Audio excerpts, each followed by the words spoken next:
What's good? It's your girl, Money Strings. We are here with impresario. I can't even say that word. That's terrible. Cut, start over, but we gonna keep that. That's a blooper. But we are here with Julius Darrington, A&R, record executive, producer, and probably a whole bunch more titles that I'm forgetting. This man is amazing.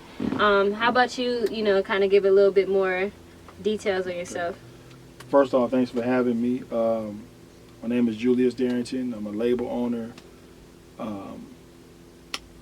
manager, producer, A&R, entrepreneur, pretty much, jack of all trades and master of all of them. We love that. We love that. A lot of people don't spend enough time mastering them. They just like, I do all these things, but they like kind of good at a few of them. Right. Yeah. So, question: what inspired you to get into music in the first place? Man, just I grew up in music. My mom was heavy in the gospel world. She had a group called the Prodigals, and in the '80s, they were touring with the Winans. If anybody heard of the Winans? Oh yeah. And, me and my cousins, we grew up just, on the road with my moms and watching them harmonize and stuff like that in the hood, you feel me? And then we got involved with church, we grew up like in the church and just did music all the time, you know what I mean? And we got a taste of the industry by seeing our parents, in the industry, in the gospel industry. So this is the 80s and I was a shorty, so that inspired me to get, involved with singing. So that's my first love in music. So you sing too? Yes, that's my first love, singing. So I started singing and harmonizing when I was, 8, 9 years old. But I didn't think it was special because my whole family did it. You know what I mean? Until I got in school, I started doing it to the little girls. As far as singing to the little girls. What was your go-to song? I know everybody got a go-to song. My go-to song, it depends on what time, you know what I mean? Okay, so either elementary or high school. Elementary, I used to sing the Aisha song. That's my middle name. Aisha. I used to sing the Aisha song by, what's the name of that group? Another Bad Creation. Another Bad Creation, yeah. I used to sing that song. Then, I just started doing a lot of different songs, in the hallways and stuff like that. And I started getting attention. And I started to realize it was something special. I didn't know it was something special, because everybody in my family sang, so. So what was did you continue that? Do you still go up to girls and be singing to them? I mean, grown women now? No, you be at the club like, hey, come here real quick, shawty. No, I'm 40 years old now, so, I've settled down, all those things, and it's just a good thing to still have, though, because the artists I've worked with, as an executive or producer, I've been able to use some of those talents that separate me from a lot of guys who just work on the business side. I'm also a creator as well, so I'll just use some of those things when I can. I've used my voice on a few occasions, for artists I've worked with, but it gave me an introduction to the business, and since then I've been able to just branch out. So what do you love most about the music or the music industry? Man, the music industry is a constant challenge, and I love a challenge because with social media and the internet, it's changing and evolving every day. There's always some new app, some new thing that's coming out, you know what I mean?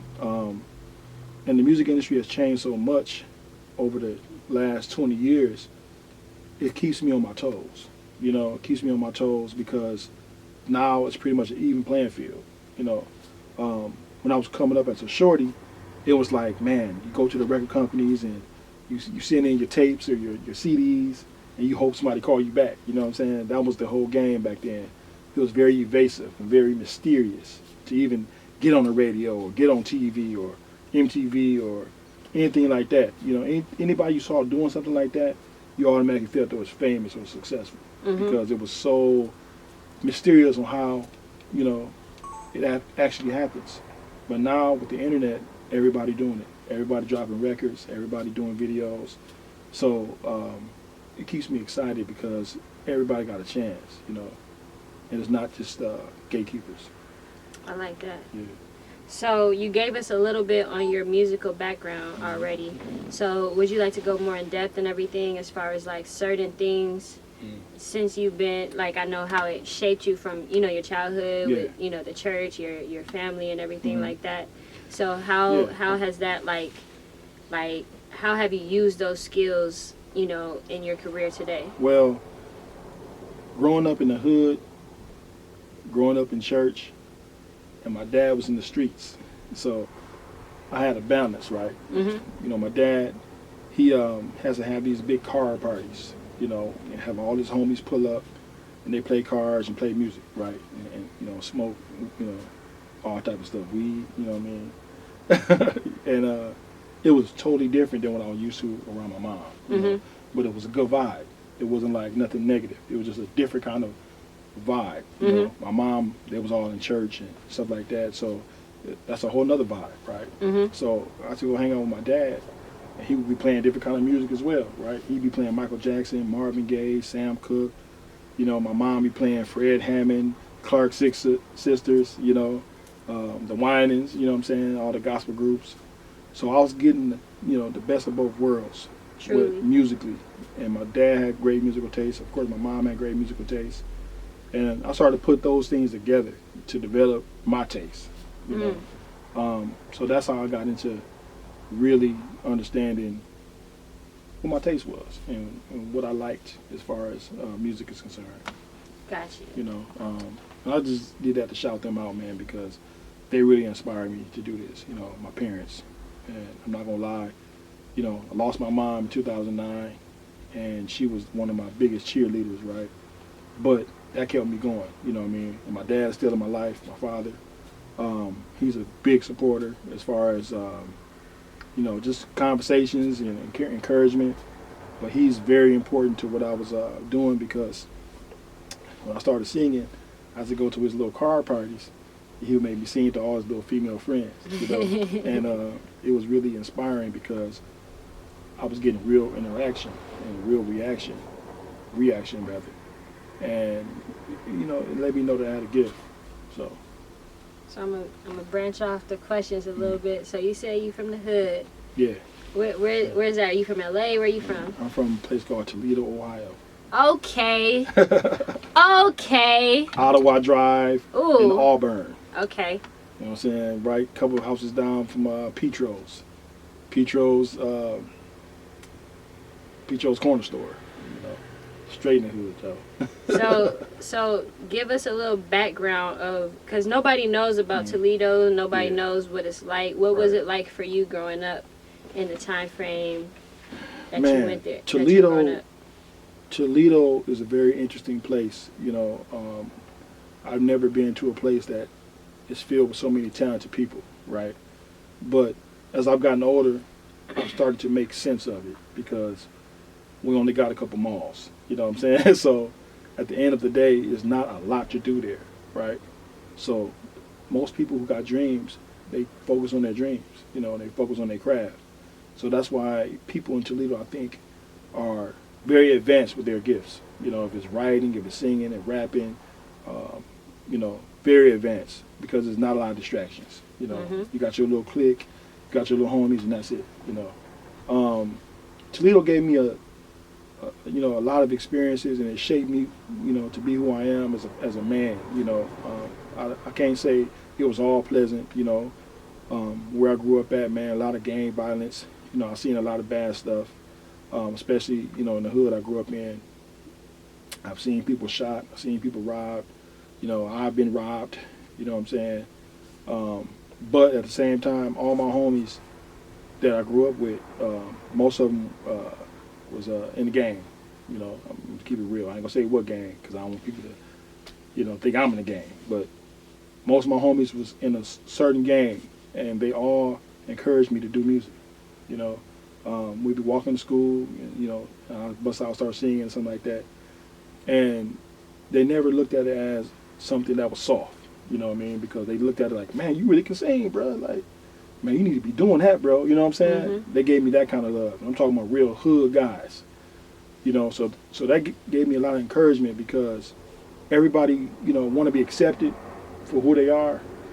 And when you're in junior high, elementary, sometimes you have gifts and talent that you kind of hide because you don't want people to judge you or people to look at you as weird, right? Mm-hmm. But when I started singing and showing people my voice, I got nothing but love. You know what I'm saying? So Yeah, it was. that's a beautiful thing yeah. because, trust me, it wasn't always easy carrying a big old violin on my back to school. Right. Sometimes I had to, you know. Right. I didn't even know one of my the person who gave me my name. She actually like fought people on my behalf, and I didn't even know about it till like after. Protecting your creativity. That's good. It's amazing. But yeah, just having those gifts and growing up in the hood it can be very difficult sometimes. Yeah, it's difficult, you know. Because you could have easily went that route at that time, and you know. Absolutely, and I ain't gonna hold you. You know, a lot of times I was tempted to get into, you know, selling drugs. You know what I'm saying? All my homies sold drugs. You know, all my homies sold dope. I ain't gonna lie. You know, all of them. You know what I'm saying? I would see them with, you know, a new pair of Jordans on every week. You know what I'm saying? A couple of my homies had cars, and we was only 15, 16. And, you know, it was tempting, you know, but I stuck to the music because I seen the other side of it, you know. Quick story, I ain't gonna get too deep into it, kind of graphic. When I was 14, I was actually working on some music in my bedroom. You know what I mean? I had my boom box, you know, I was writing to some tracks because my stepfather at the time was a musician, you know what I mean? So when my mom married him, you know, we got real close because he actually could make beats. And somebody who can make beats in the 90s, that's like, wow, you feel me? Like, magic. You know, he had the MPC, he had a keyboard, the Roland D50, you know what I mean? He set it up in the living room, and we just sit there and work on music. So I'm actually working on a song at like 13 years old, and I heard some gunshots, pop, pop, pop, pop, pop, pop, pop, pop, pop, pop. But I ain't gonna lie, that was common.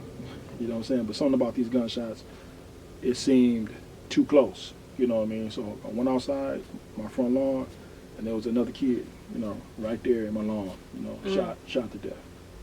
And those things happened a lot, and it let me see the other side of this. You know, it wasn't cool to die at 13 years old, 14 years old. And those things that happened that I saw kept me from being in the streets, you know. I could be around the streets. I can have people in my life that were of the streets, you know, but I stayed away from the total lifestyle of the streets because, you know, I saw that. Just keep it real, right? Yes, and Toledo, that's, you know, that was in the 80s, 90s and stuff, and it's sad because it's like my little cousin, he got buried on his 13th birthday last year, so when he said that, I was like, hold it in, baby, hold it in. Yeah, it's tough. It's tough because, like, and I don't talk about this. You know, I've done some interviews. I never like got into this part of my life, but people don't realize from the late '80s to the early '90s, it was this big culture shift, and a movie called Colors came out, right? And Colors, it changed the game because it opened up the eyes of a lot of people who are weaker minded to want to be in gangs, right? And my city went crazy that summer when the movie Colors came out. You know, it went crazy. It was like more gunshots than I've ever heard in my life.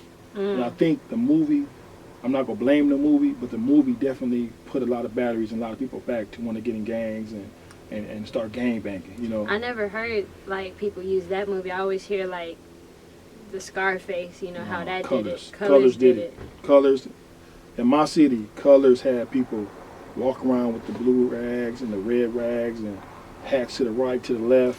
People fighting over rags. You know what I'm saying? And, you know, as time is going on, you see that, you know, people have gotten a better perspective on, you know, what was the purpose of these gangs versus, hey, you got on a blue flag, I'm gonna shoot you.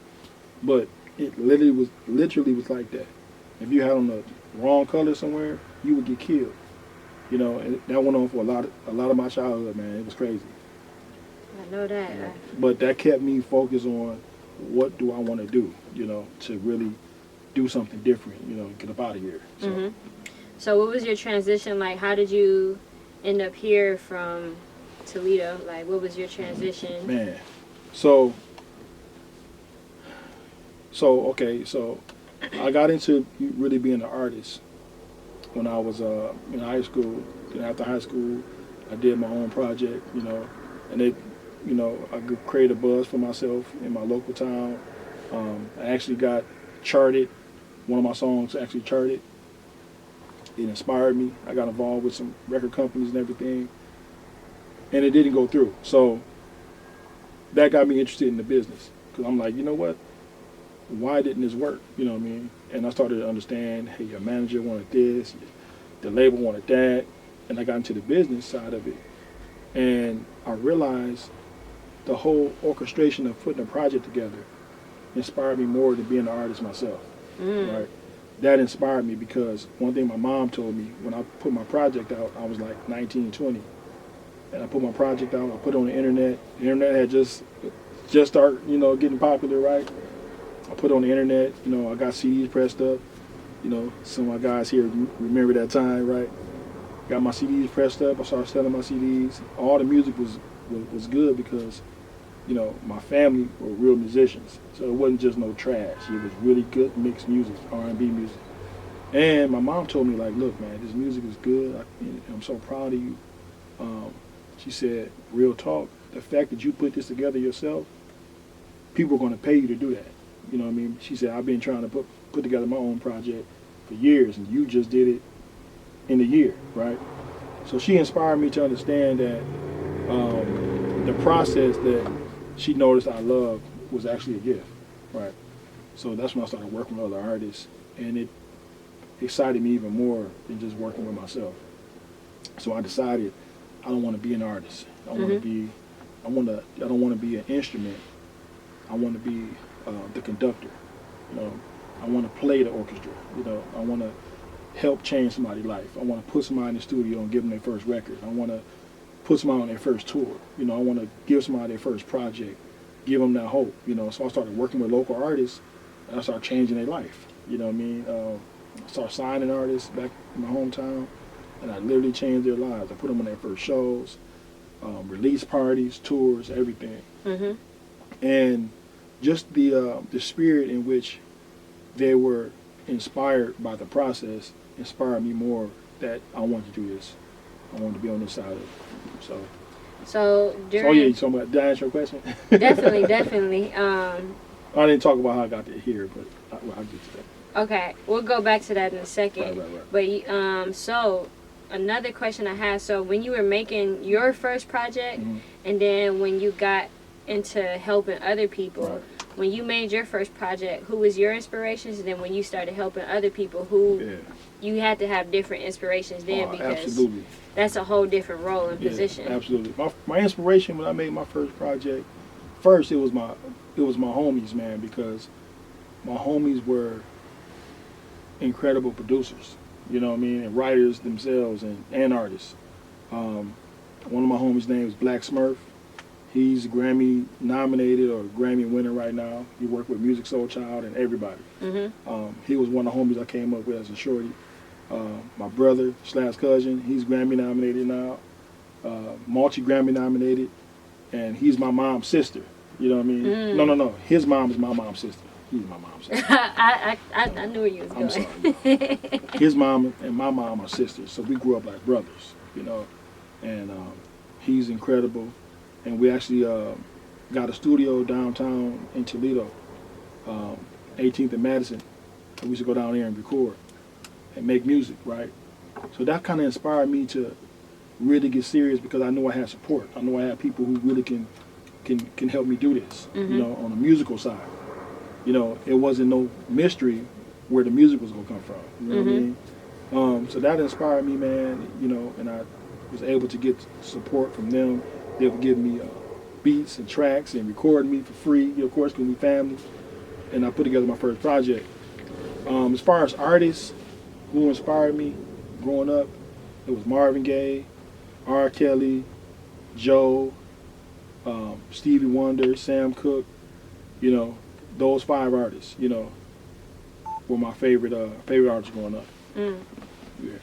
And then when you transition into pretty much being more on the business side, Yeah. who were your like business like inspirations? Steve Stout, Barry Gordy, you know, mainly Barry Gordy, you know what I'm saying, because he was before Steve Stout Mm-hmm.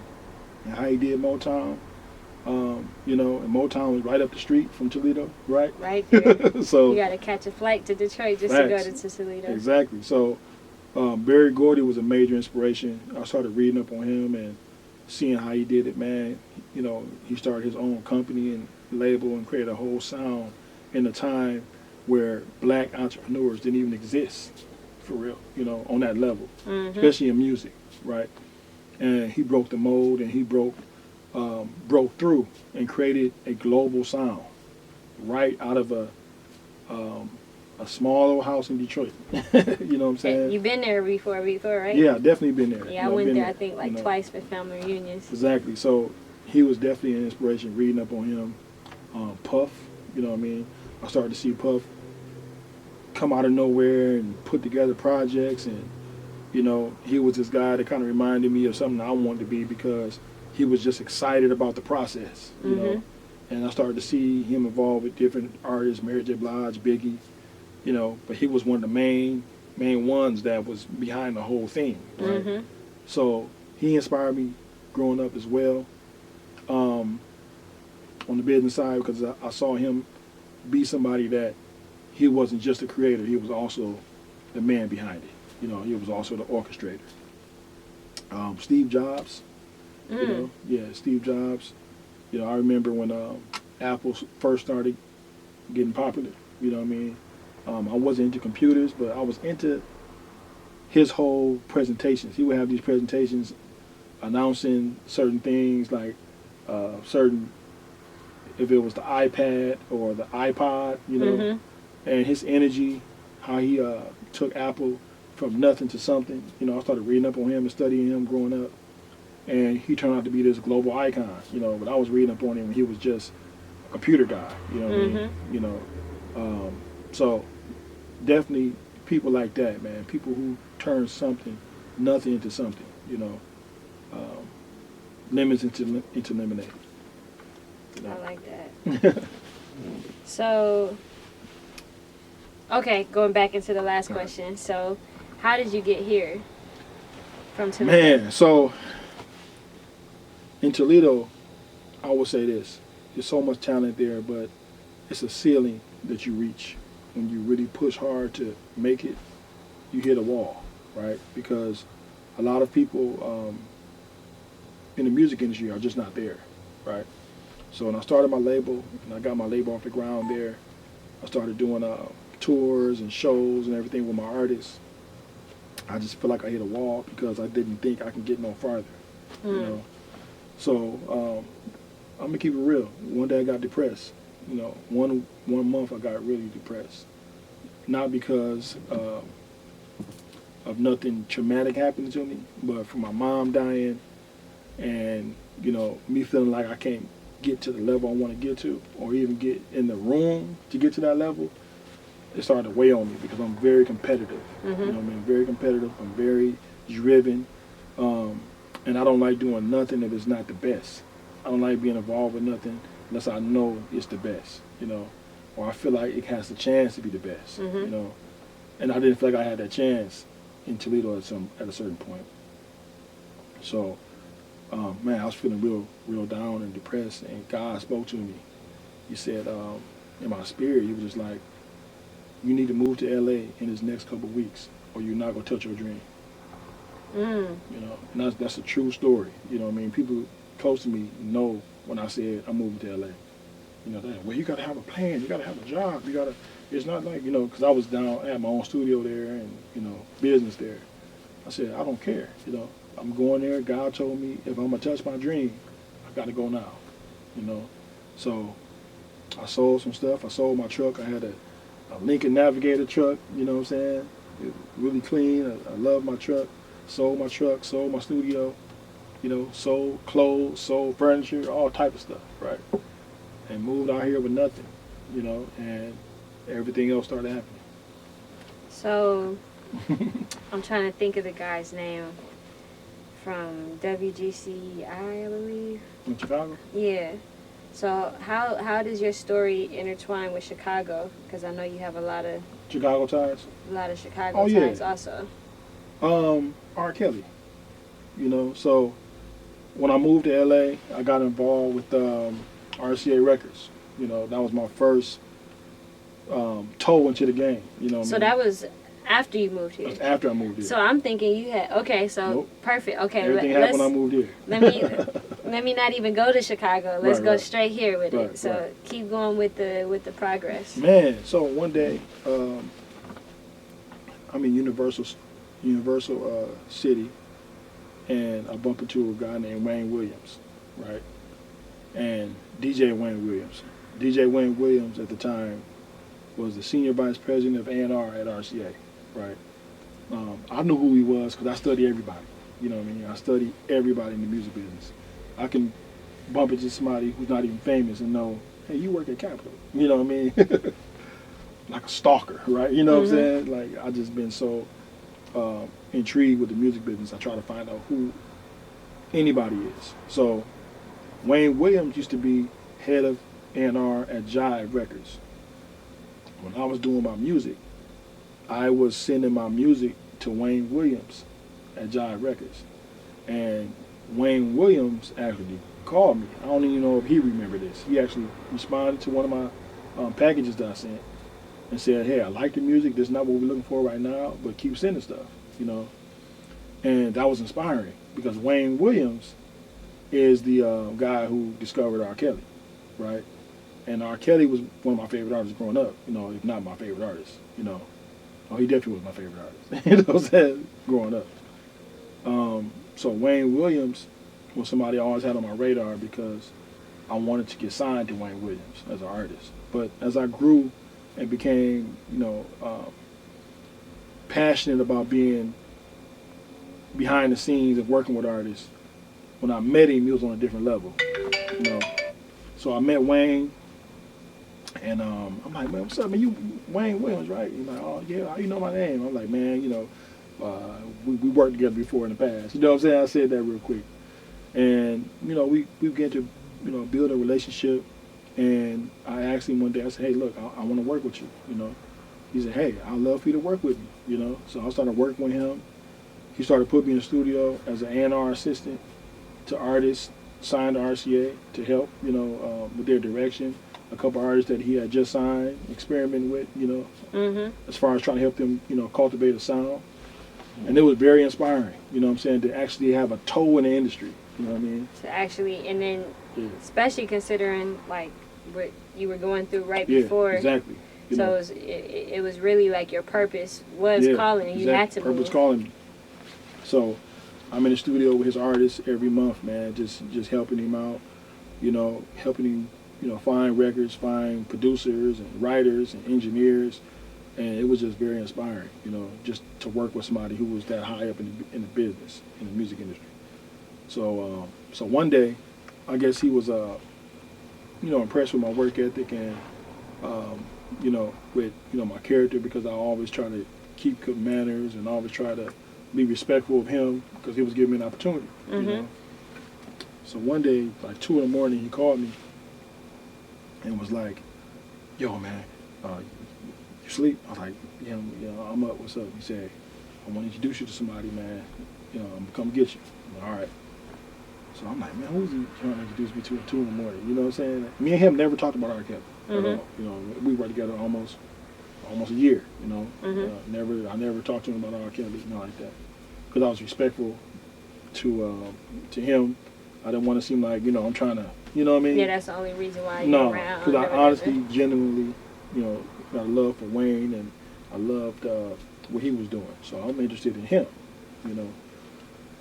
So he took me to State Social Lounge in Chicago and introduced me to R. Kelly. And he wait, but y'all were out here? Here in L.A. So y'all caught a flight at 2 in the No. morning? We were here in L.A. Oh, okay. Yeah. R. Kelly was here in L.A. because he had a show in Orange County. Gotcha. So I know now we know background, Yeah. early background, inspirations and everything. So what are you Right. currently working on right now? Like what projects? Man, right now, I'm doing my own thing. You know, I got my label, Audio Dream Records. I got a great team. Got some great artists that we're building, and I'm just at a point right now where I don't feel like I can be a legend unless I build my own. You know, so that's one of my main projects, if not my main project.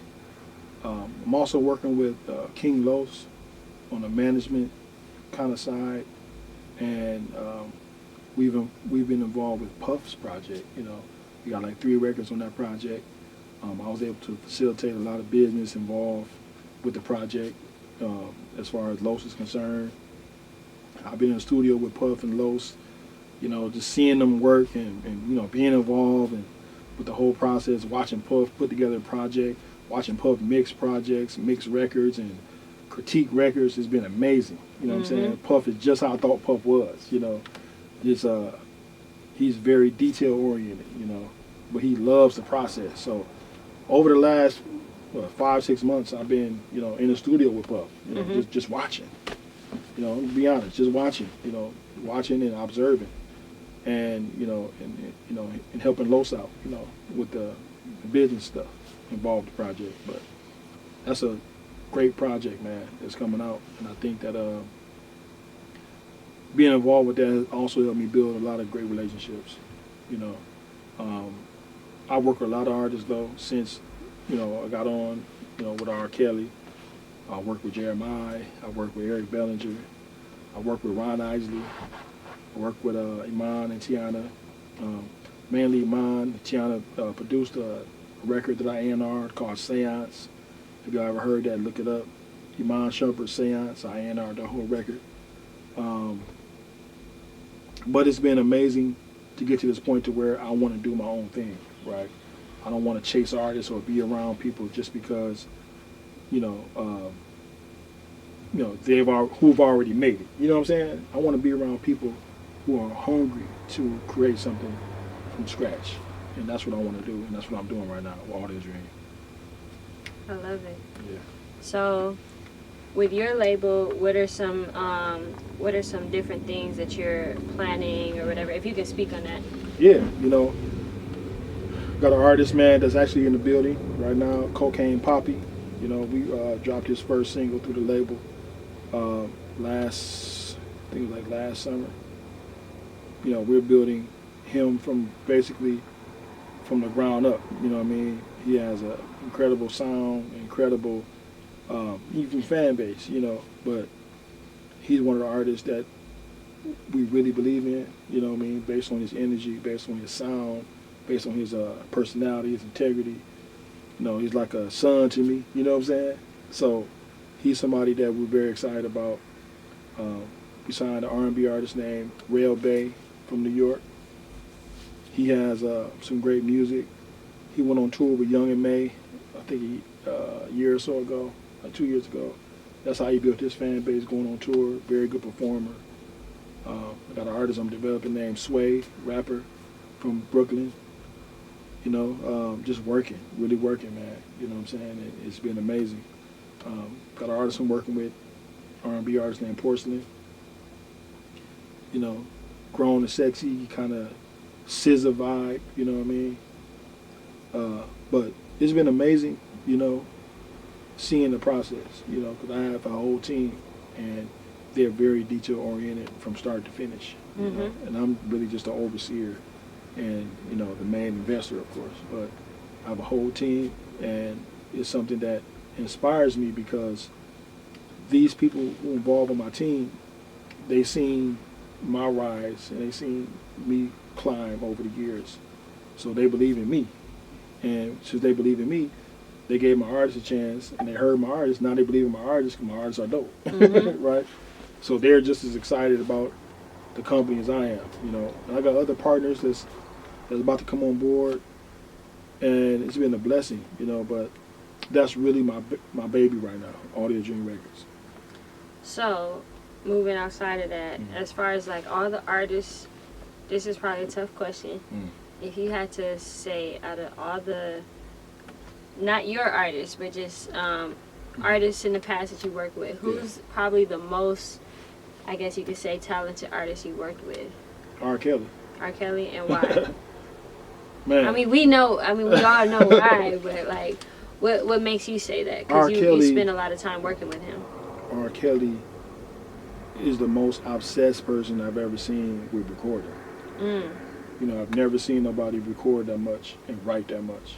I've never seen somebody that obsessed with the process, right? There's nothing, I can't even describe this guy's process, you know. And his talent, of course, is unbelievable. Like, he can do any genre of music, hip-hop, opera, gospel, pop.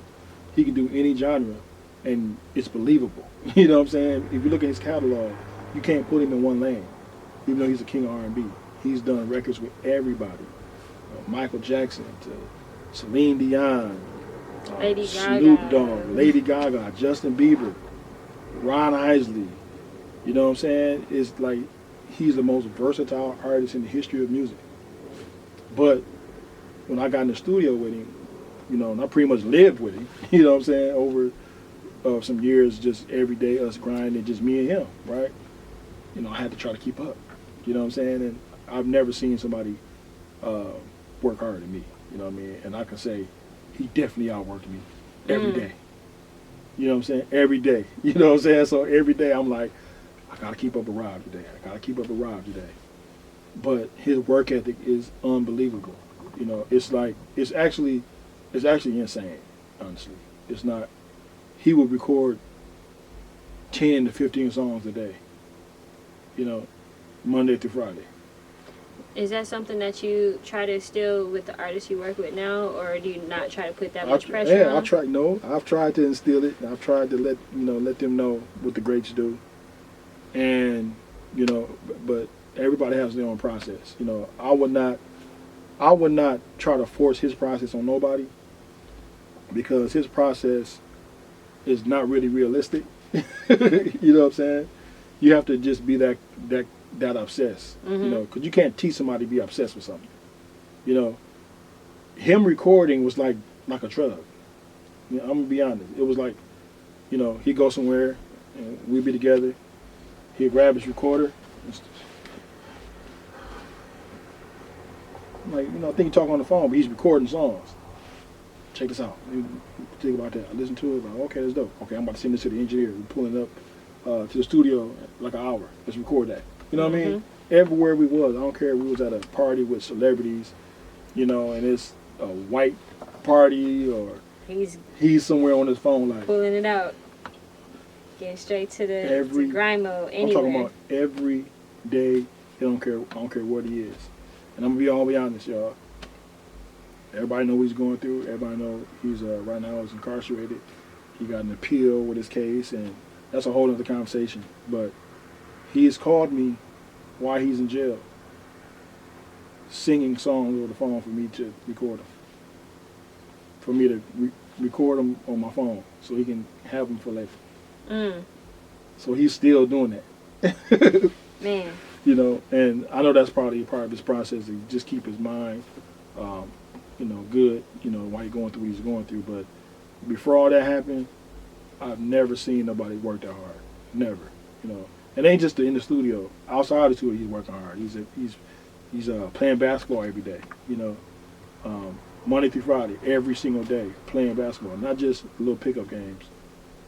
You know, Southside Chicago Wars on the basketball court. And then we go to the studio and do 12, 15 hours in the studio. You know, so that's every day though. That's not like I'm in the mood to go to the studio this week. Every day, his routine was studio and basketball. It's a weird phenomenon with a lot of artists in basketball or like some type of different. It's like when you have that obsessive trait, it usually goes to other things as well. It's not just. It's like you just have that tendency to do that with anything. Let me give y'all a story about because y'all probably want to hear the story, guys. So. When I first got on the road with him, we went to New York, and I was staying in Manhattan, you know, and matter of fact, we had a hotel in Manhattan. And my job, of course, as an A&R is to set up the studio for him, find a good studio, make sure he gets the studio booked, make sure he has everything he needs in the studio, make sure, hey, if he's in a mood to do blues, I got to make sure I find blues producers or blues tracks or ideas, you know. If he's in the mood for rap, I got to make sure I call all my rap producers and get all the rap tracks and ideas and make sure I keep him on the right direction. So he will let me know what he want to do, and I have to set it up. Mm-hmm. So we in New York, Platinum Sound Productions. Shout out to y'all. I think y'all closed down, but you know, shout out to Platinum Sound Studios, man. Y'all was real hospitable. But I set the studio up. The first day I get to New York, right? And you know, I smoke cigars, he smokes cigars. So we used to go to the cigar lounge and go to the studio. When I first get there, we go to the studio, and we there for an entire day, just recording. Like, we get to the studio like 4 p.m., and we're there till like 4 p.m. the next day. You know, so I'm like, man, I gotta take a shower. You know what I'm saying? Like, but it's just constant recording. And it was like, wow, you know what I'm saying? So, took a little bird bath, you know, brushed my teeth, you know what I'm saying? And we were still recording. You know, so we recorded all the way. And this your first time working with him? No, this is my first time being on the road. You know? Okay. Because it wasn't, I don't know what hit him when he went to New York. He was going crazy with recording. So we recorded for a whole day at Platinum Sounds. 24 hours, right, just straight recording. And we leave the studio. I'm thinking we're going back to our hotel, get some rest, and start the next day, right? We pass the hotel. Go straight to the studio again? No, we go to a mall where they're like honoring him or something like that. So we get to this mall, and there's people that are taking pictures of him. They're giving him free clothes. He actually told me to pick out some stuff. So they're doing like a meet and greet, right? Mm-hmm. Meet and greet at the mall. And it's the second day in New York. So we there all day at the meet and greet. Leave the meet and greet, we go get some food, you know, and we drive back towards the hotel, past the hotel, go back to the studio. So then we're recording for another 24 hours straight, non-stop. So now y'all on day 2. 2. So we start at 4, record till like 4 p.m. the next day, you know, leave for a break to go do something, then come back to the studio. So it's the second day. He's recording non-stop, track after track after track after track, record after record. And I'm getting sleepy. We didn't go to sleep. We get to the studio about 7 o'clock. He record another like 15 straight hours. So we in the studio, second day, just recording constantly. So 2 straight days without going to sleep. So we leave the studio again. And I think we're going back to the hotel finally. Drive past the hotel, go smoke some cigars. You know what I mean? Then he goes and finds the gym and plays basketball. Full court basketball. You know, for hours. Then we leave the basketball gym. He takes a shower at the gym. I leave the basketball gym. I'm thinking, okay, we're going to the hotel. I'm finally get some sleep, right? Past the hotel in Manhattan. Go back to the studio. And recorded for probably another 15, 20 hours. Until he fell asleep on the booth.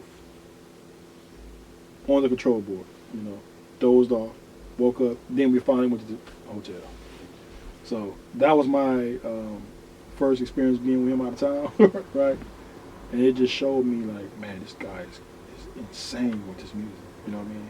And I don't know if he was trying to test me, but no, that ain't no testing you. That's most people. I'm gonna be honest. Most people, if you have that in you, that's just in you. That's in him. That's in him. You know. So it was 3 straight days in the studio. I've never done that on that level. Yeah, that's the longest. Yeah, that's the longest I've been. Heard of. Yeah, too. 3 straight, but not just in the studio, just chilling. I'm talking about working, going in the booth, recording a song, pull up another track, recording a song. It was nothing. So he doesn't do that. One thing I noticed, and I'm not gonna put names out there, but I've been with some big artists in the studios, I'll say a lot of times I think this is a more rapper trait, but it gets to like they'll have like a 10-hour session. They'll literally play that song that they recorded in the first 2 hours for 8 hours. And when I say I could lose my mind in those moments, so it's not none of that. It's actual work getting done. He will record a song, record an idea, and like I said, he don't write nothing down. Everything he do is freestyle. Everything. He go in the booth, then he write on the mic. So he don't sit there and write a song. You know what I mean? He said, pull it up. He go in there and just start freestyling. You know, so he actually record like a rapper. You know what I mean? So he get an idea, he do the verse, hook, and all that stuff, do some, you know, harmonies and get it sounding right. And he's okay, go to the next track. You know what I mean? So seeing him do that, man, it was just like, wow. You know, I was really tripping to see that level. You know what I mean? That's a different level. It's a different level. So after working with him, so you pretty much have high expectations. Absolutely. For myself and everybody. For the artists that you worked with and Right. everything. So what do you see in the future? Man, you know, I wanna have some, you know, some R. Kellys, some artists that are driven like that. And I believe I have some. You know, I believe I have that. You know, artists that really love the process, love being in the studio, love, you know, getting things done. You know what I mean? I believe I picked the right team and the right artists. That this is not just about social media, not just about, you know, looking the part, but I haven't had a problem with the artists I'm working with getting in the studio. You know, and I'm a studio rat myself, right? I just love the process. So what's next for me is I want to really push this brand, Audio Dream Records brand, and break my artists. You know, that's my main focus this year. You know, with the help of my team, with the help of different partners, I want to break my artists. I want my artists to, you know, be known around the world. You know, and I want to be able to say that I played a major part in their careers. That's my focus right now. I love that. And that's a team player, because a lot of people would have answered that completely different. Would have been I, but yeah, no, it's about them. Yeah, I think that, you know, with myself, I'm just like, you know, I believe you're not great until you can help somebody else be great. You know, it's easy to just be an island, but until you can inspire somebody else, you know, you're not great. You know, and I do this for inspiration, because my artists are like my family. I know it's business and etc., but it's like a family thing, because it's not just about just the tracks and the music. It's about building good relationships and inspiring young artists. You know, that's what I want to do. I want artists who work with me, you know, whether they get, you know, famous or not, I want them to say I was very inspired, you know, by the process and by him. You know, being so driven and so serious and so passionate about what he does. You know, that's the game changer for me, because I'm from the hood. And, you know, a lot of guys that I grew up with, man, if they would have had me around, they'd probably be famous or rich or successful, you know, but the streets got them, you know what I'm saying? So that's my inspiration for myself. I want to be able to be of service to other people, you know, and inspire other people to say, you know, I'm going to take my dreams serious. And that's the main thing for me, you know.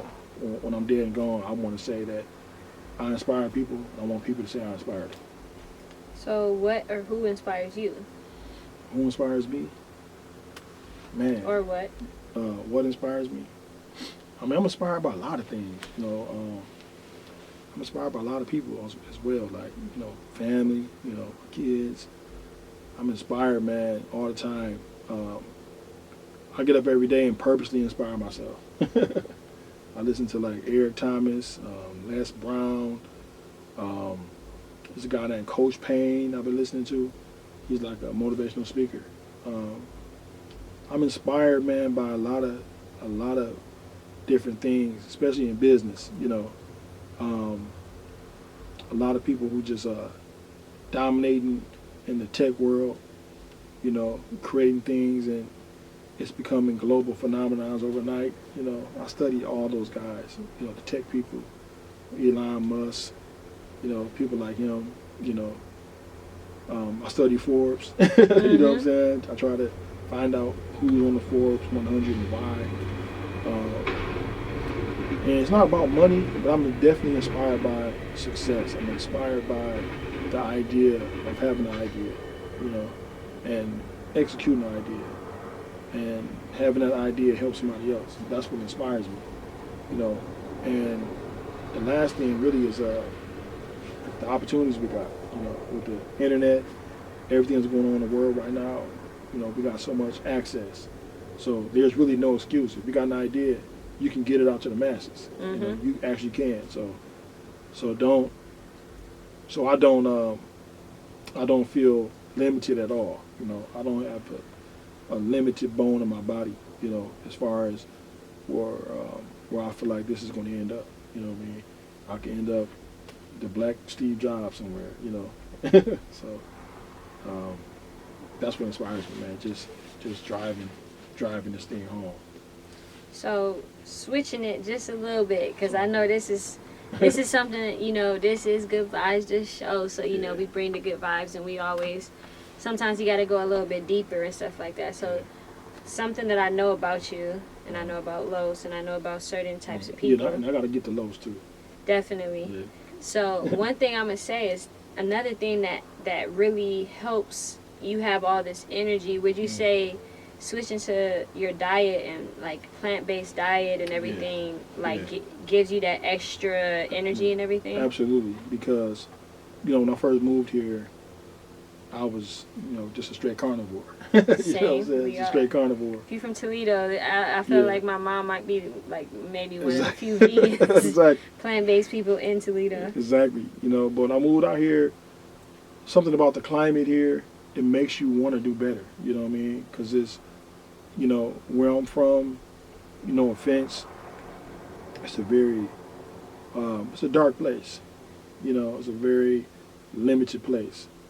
And there's not a lot of different variations of things, you know. So here, I was open to a lot of different things because there's so many varieties of options, you know, of lifestyles, not just diet, just lifestyles. You meet people with different lifestyles.